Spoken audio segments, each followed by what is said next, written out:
Hey there, and welcome to Tom's Planner. All right, so there are several ways to track the status and progress of your projects in Tom's Planner. Let's take a look at the options. So the first way is by adding one or more extra columns to your chart. Since this is the second column we add, we can choose the position of the column. We can add a text column and name this one Progress. This will enable you to indicate the progress for each activity by entering a percentage. We can also add a column of the traffic light type, and even pick the initial color of the traffic lights in this case. Now you can mark the status of each activity by using a different traffic light color.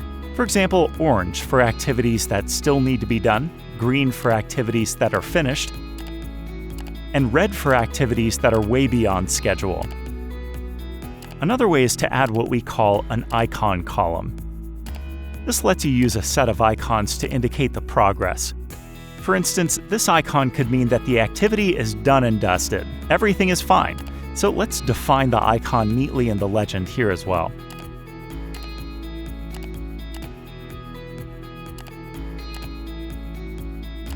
And this icon can indicate a warning because the activity has been seriously delayed, for example. Oh dear.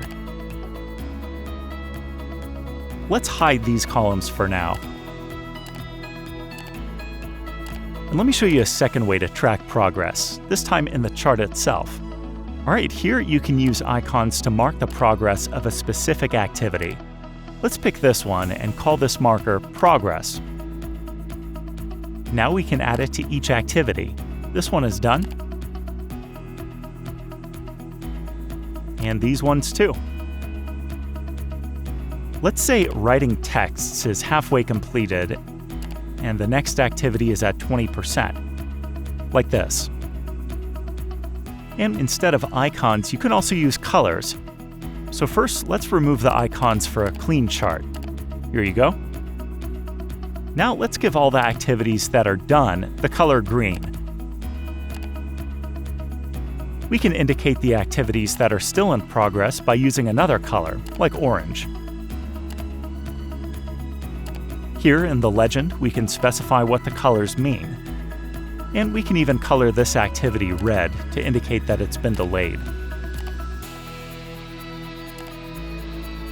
Great, so a third option is to add a new group to the bottom of your chart. Name it Done. And even give it another color if you like. When an activity is finished, just drag it into this folder. This way, your chart will only show the stuff that needs to be done. Now you know how to track the status and progress of your projects in different ways. You can even combine these methods. Just do what works best for you. Hey, we're excited to have you and hope you enjoy Tom's Planner.